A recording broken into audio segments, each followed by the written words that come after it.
बिस्मिल्लाहिर्रहमानिर्रहीम। The smart school Peshawar, Gulbahar campus and canal town campus. खुश आमदीद। अस्सलाम वालेकुम प्यारे बच्चों, मेरा नाम कुरतुल खोगियानी है। मैं जमात हफ्तम की उर्दू की टीचर हूँ। जी तो प्यारे बच्चों, जैसे कि हम प्रीवियस लेक्चर में सिलेबस बराए दूसरी माहाना आजमाइश के टेस्ट के तैयारी कर रहे हैं, यानी कि काम कर रहे हैं, उसमें मौजूद हम प्रीवियस लेक्चर में हिस्सा अदबियात का काम कर चुके हैं। आज हम हिस्सा तफ़हीम के बारे में तफ़हीम का काम करेंगे। जी तो आज हम हिस्सा तफ़हीम पे काम करेंगे। तो तफ़हीम कहा जाता है, यानी कि तफ़हीम फ़हम से निकला है, जिसके मायने गौर व फ़िक्र सोच समझ के हैं। ठीक है, यानी कि एक इबारत को पढ़कर उसके सवाल के जवाब देने को तफ़हीम कहा जाता है। अब यहाँ पर भी मौजूद एक इबारत है। ठीक है प्यारे बच्चों, यहाँ पर मौजूद एक इबारत है। इस इबारत का मैं आगाज़ करती हूँ, आप गौर से सुनिएगा।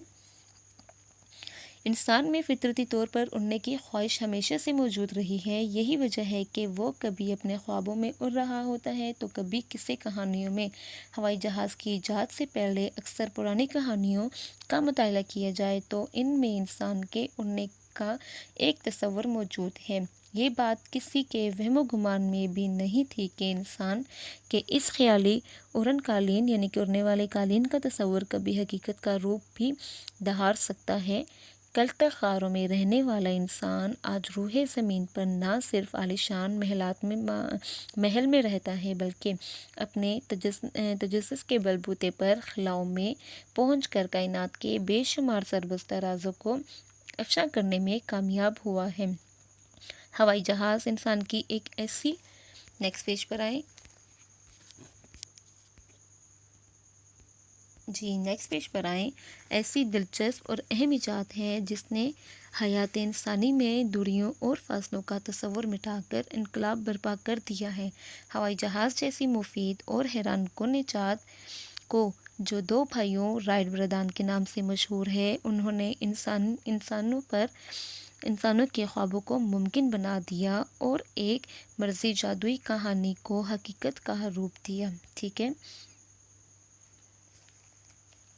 यानी कि प्यारे बच्चों, इस इबारत में यही बताया जा रहा है कि इंसान को उड़ने का बहुत शौक़ था, बहुत ज़्यादा गहरी हद तक। कभी वो अपने ख्वाबों में उड़ रहा होता था, तो कभी वो कहानियों में उड़ रहा होता था। लेकिन इंसान के ख्वाबों ख्याल में भी ये चीज़ नहीं थी कि उड़ने वाले कालीन का तस्वर को इंसान कभी हकीकत में भी बदल सकता है। जो इंसान किसी गारों में या महलों में रहने वाला था, उन्होंने अपने तजस्सुस के बलबूते पर, यानी कि अपने बलबूते पर खलाओं में पहुंचकर पूरी कायनात के हर राज को अफशा करने में सिर्फ कामयाब नहीं हुआ, बल्कि ऐसी इजाद भी कायम की जिससे इंसानों की दूरियों के फासलों का तस्वर भी ख़त्म हो चुका है। यानी कि अब हमारे लिए इधर एक शहर से दूसरे शहर जाना कोई इतनी बड़ी बात या इतना मुश्किल काम नहीं है। पहले बहुत मुश्किल हुआ करता था।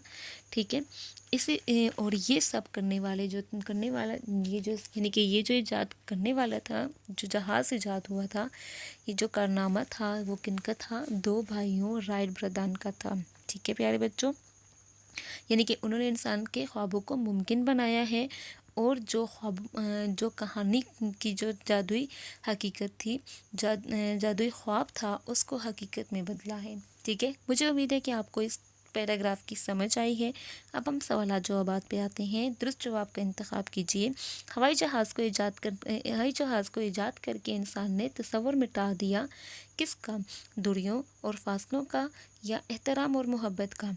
प्यारे बच्चों, इस ऑप्शन पे टिक्स आप लगाओगे, मैं सिर्फ आपको एक्सप्लेन करूँगी। तो आपके पास ऑप्शन आ रहा है अलिफ, दूरियों और फासलों का। ठीक है, टिक लगाइएगा।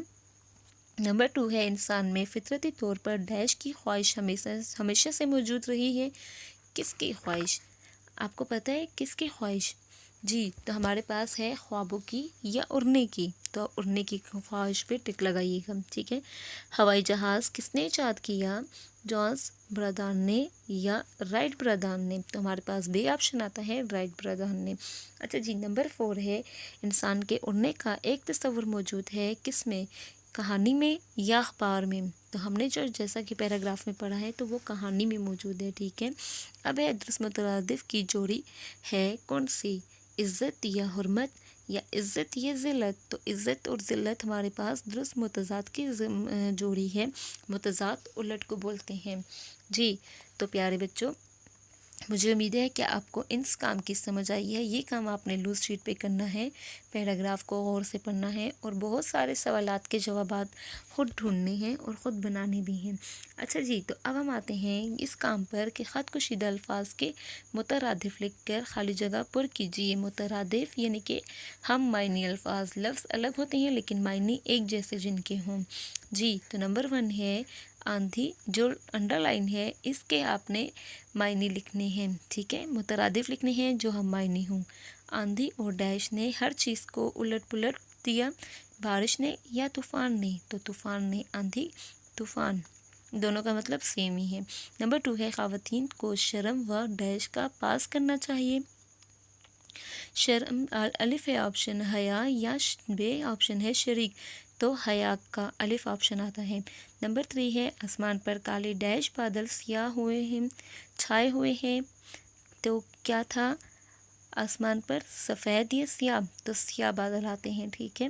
پھر نمبر 4 ہے خوف طاری ہونے کا مطلب ہے ڈر جانا یا مزے لینا، تو ہمارے پاس ہے ڈر جانا۔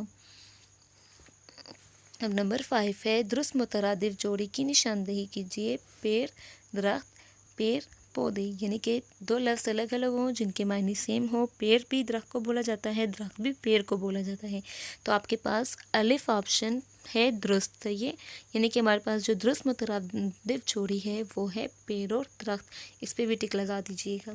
مجھے امید ہے کہ آپ کو میرے اس حصہ تفہیم کے پڑھانے کی، سمجھانے کی سمجھ آ گئی ہے۔ انشاءاللہ نیکسٹ لیکچر میں ملاقات ہوگی، تب تک کے لیے اپنا بہت سارا خیال رکھیں، اپنے دعاؤں میں یاد رکھیں۔ اللہ حافظ۔